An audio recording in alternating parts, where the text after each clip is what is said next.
for joining us. I'm Amy Burkett. Did you play an instrument in high school band? I played the xylophone. I was okay, but I probably wouldn't have made the Charlotte Symphony Youth Orchestra. These kids are absolutely phenomenal. Carolina Impact's Jeff Rivenbark introduces us to a few of them.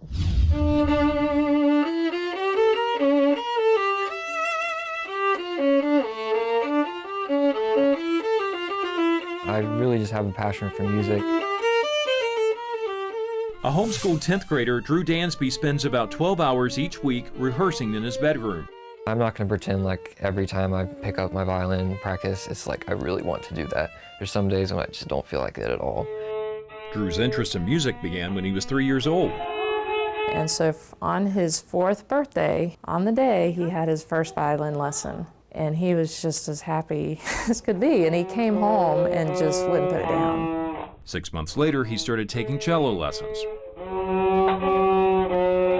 For him, it was not a chore or something we had him do to learn. It was just like, you know, a kid jumps on his bike and wants to go ride a bike. He's part musician, part composer. When a melody pops into his head, Drew scribbles it down on a dry erase board in his bedroom. You know, talent doesn't really mean as much to me as, you know, how hard you work or what you do with your talent. Years ago, Drew joined the Charlotte Symphony's Junior Youth Orchestra, a program for younger kids. And today he's in the youth orchestra. They meet weekly to rehearse at St. Luke's Lutheran Church. Harpist Connor May Kelly remembers the first time she attended a rehearsal. And I looked around and there were people from all different schools, all different backgrounds, all different instruments, and we were all there because we loved to play music. And that struck me so deeply. The youth orchestras provide lots of exciting experiences for these budding musicians. Daniel Chibeta plays the viola. This summer we're actually taking a tour to Carnegie Hall to perform in New York City on that world-renowned stage. So that I feel incredibly lucky to have this opportunity. Founded in 1961, the Charlotte Symphony Youth Orchestra is an audition-only program that offers training in a professional symphony atmosphere. Once a year, the youth orchestra performs side by side with members of the Charlotte Symphony, and it's a highlight moment for the kids taking part in the program. Playing with the adults orchestra is like a completely different thing, because then I am sitting next to somebody who has been in the game for so much longer and has so much more experience than I do. During this year's concert in March, Drew got the chance to play a solo with the Charlotte Symphony. It's so exciting. You know, you just feel the nerves coming and the adrenaline pumping, and you just can't wait to get on stage and perform. Here's another talented teen in this year's youth orchestra. That's Audrey Kill high school sophomore Alan Wang. He started taking piano lessons at age 6. Like Drew, Alan also had the opportunity to play a solo with the Charlotte Symphony.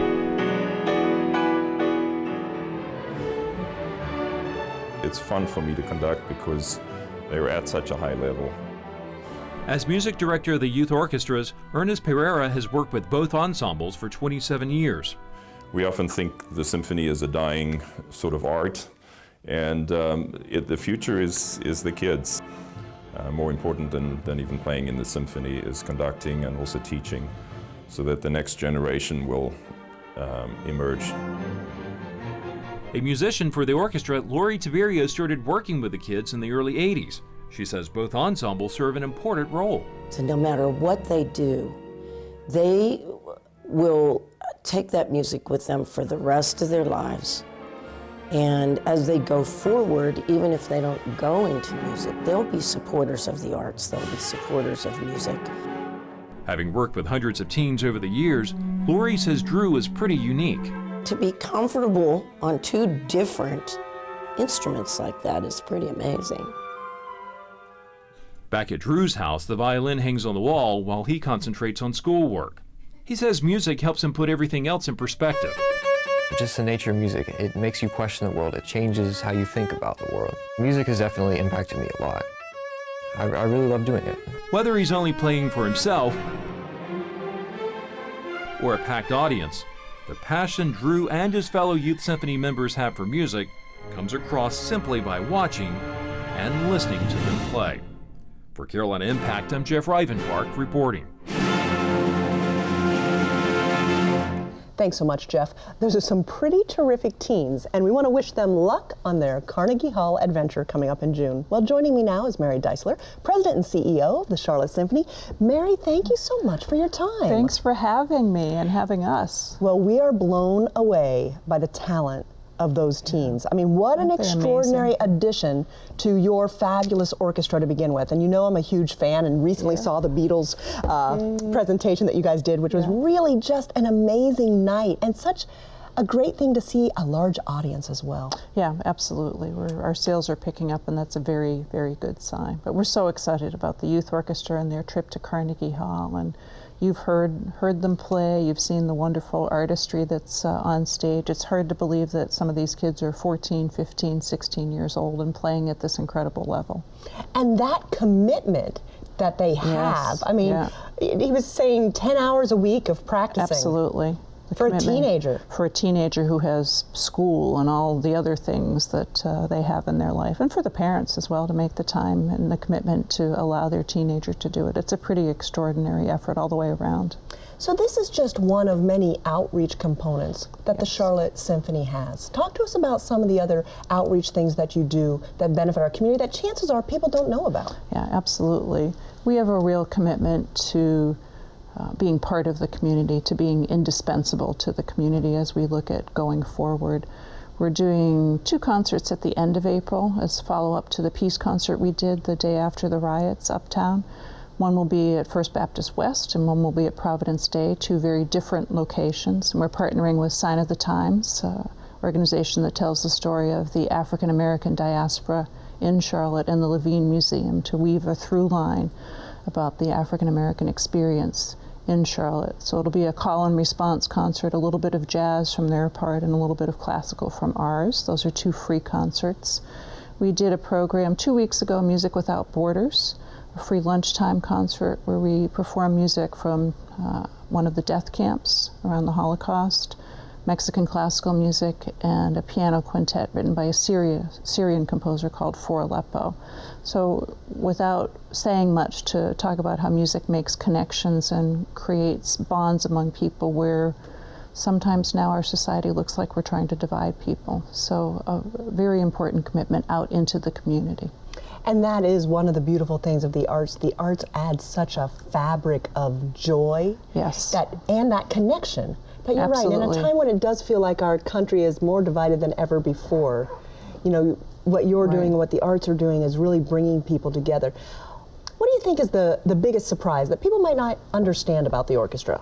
We're not just performing music on our main stages uptown, the Night and the Belk. Those are the core of what we do as an organization, of course, but we have a lot of fun out in the community. Our musicians are real people. They like to have fun. We've done a little brew pub series at Noda Brewery, the third and last in the series coming up, I think May 2nd.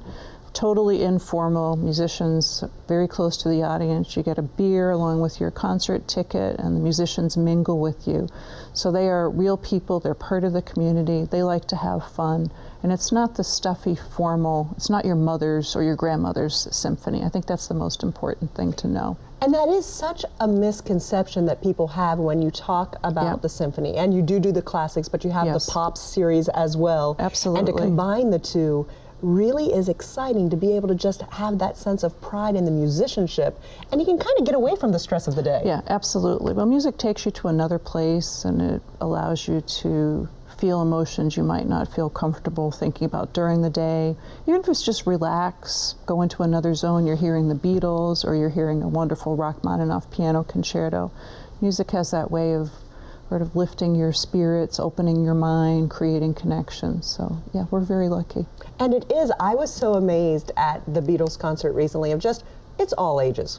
It absolutely. And all dresses. People were absolutely. there in jeans, Yeah. people were there dressed up. Yeah. I mean, it was, and everyone was welcome. Absolutely. That's really, really important. That we're not the stuffy symphony where you wear the white gloves and you get formally dressed up. You come as you like, You participate, people were singing along, dancing, you have people dancing in the aisles for it. So it can be fun, and it is fun most of the time. Well, we appreciate all that you do for our community. Mary Deisler, President and CEO of the Charlotte Symphony, thank you so much. Amy, thank you for this wonderful, wonderful opportunity.